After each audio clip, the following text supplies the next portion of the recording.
What if your entire world collapsed in a single weekend? Roscoe Arbuckle went from being Hollywood's highest-paid star to a completely ruined man in just 72 hours. No trial, no evidence. Just accusations and newspapers hungry for blood. By the time the truth came out, it was already too late. This is the story of how America's first Hollywood scandal destroyed an innocent man and changed the film industry forever. Roscoe Arbuckle entered the world weighing 13 pounds, and his father immediately decided he couldn't possibly be his son. William Arbuckle looked at his slender wife, looked at this massive baby, and named him after a senator famous for sleeping around. That wasn't just a name, it was an accusation the kid would carry his entire childhood.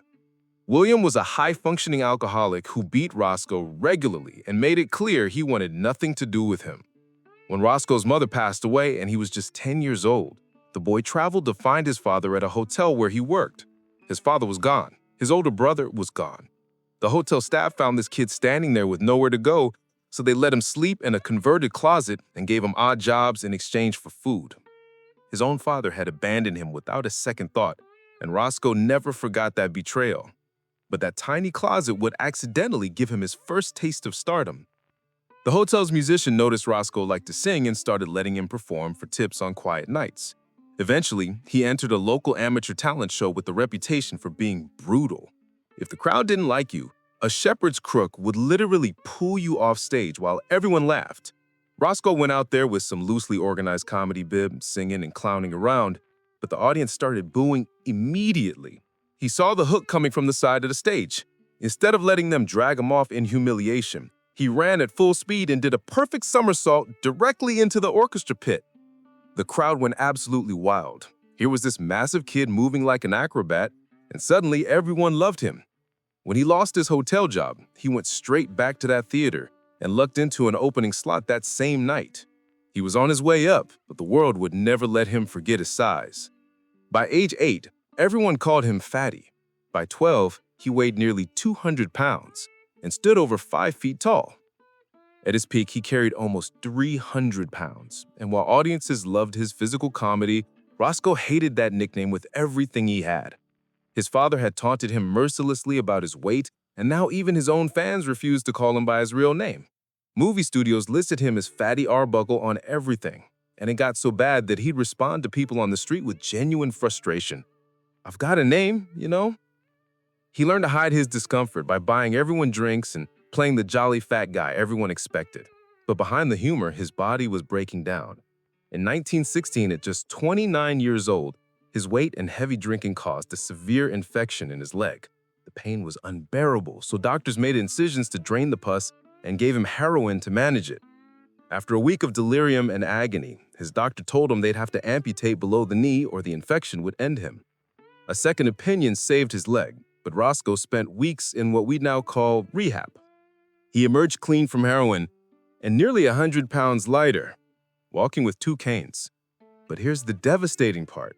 Returning to work meant he had to gain all that weight back. Audiences wouldn't accept a thin, fatty Arbuckle. The show had to go on even if it was slowly destroying him. By 1921, Roscoe had just signed a $3 million contract with Paramount, about $45 million in today's money. He was exhausted from completing 3 films back-to-back, and he just burned his backside after accidentally sitting in acid on set. His friend, Fred Fishbox, suggested they get away for Labor Day weekend and enjoy themselves. Fancy hotel suites in San Francisco, bootlegged alcohol, a 3-day party to forget about work. Virginia Rappi attended that party and fell ill. She was rushed to the hospital and died a few days later. Her friend, Bambina Mara Delmont, who'd also been at the party, immediately accused Roscoe of raping Virginia and causing her death.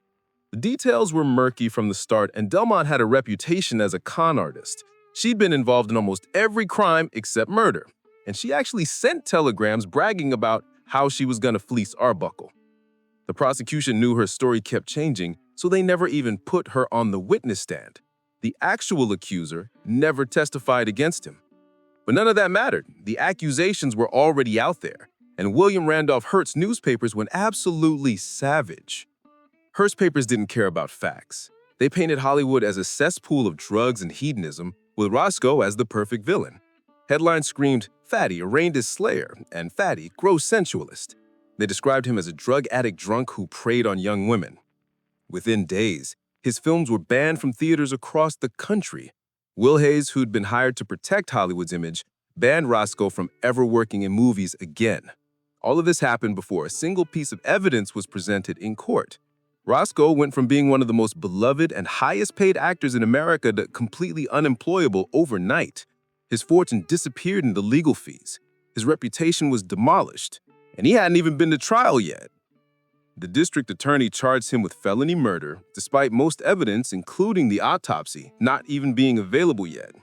The case was a disaster from the start. Roscoe's lawyers showed that Virginia had died from pre-existing medical conditions. The jury voted 10-2 for acquittal, but they couldn't agree on a unanimous verdict. So the prosecution forced a second trial. The second jury voted 9-3 to convict. Still not unanimous. The prosecution was determined to destroy this man no matter what the evidence showed. A third trial was ordered. This time, Roscoe's defense team went on the offensive. They attacked Virginia's character, got witnesses to admit the prosecution had threatened them, and Roscoe took the stand himself to argue his case.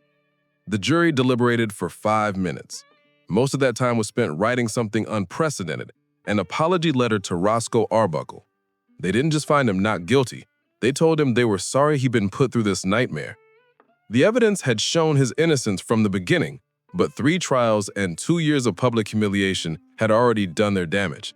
His career was finished, his money was gone, and the world had decided he was guilty, regardless of what any jury said.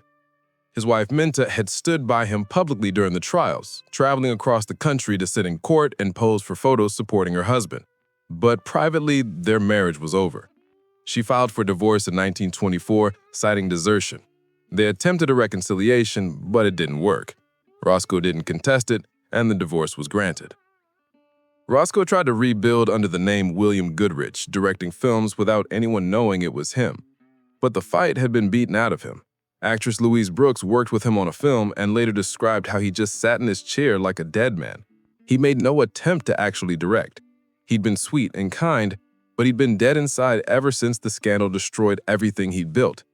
The alcoholism had come back hard, and depression consumed him. But he kept working, because that's all he knew how to do. In 1932, he married his third wife, Addie MacPhail, after directing her in a film under his fake name. They planned a vaudeville tour to re-establish him as a performer, and incredibly, it worked.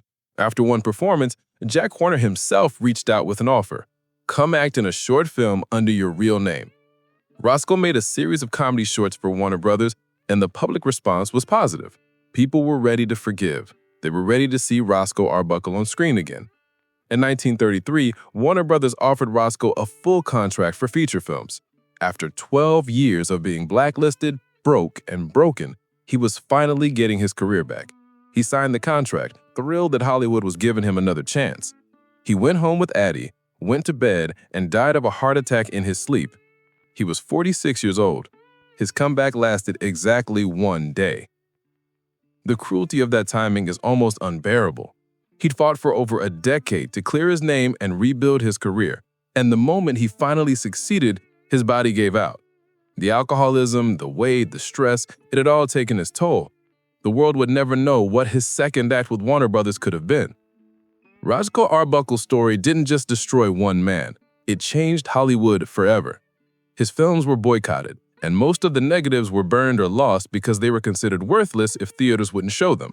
Since he was broke from legal fees, he couldn't preserve them himself. Today, only a handful of his films survive, which is why someone who was once as famous as Charlie Chaplin is now almost completely forgotten. But the scandal did something else. It convinced America that Hollywood was morally corrupt and needed to be controlled. The public outcry led directly to the creation of the Hays Code, the strict censorship guidelines that would govern American cinema for decades.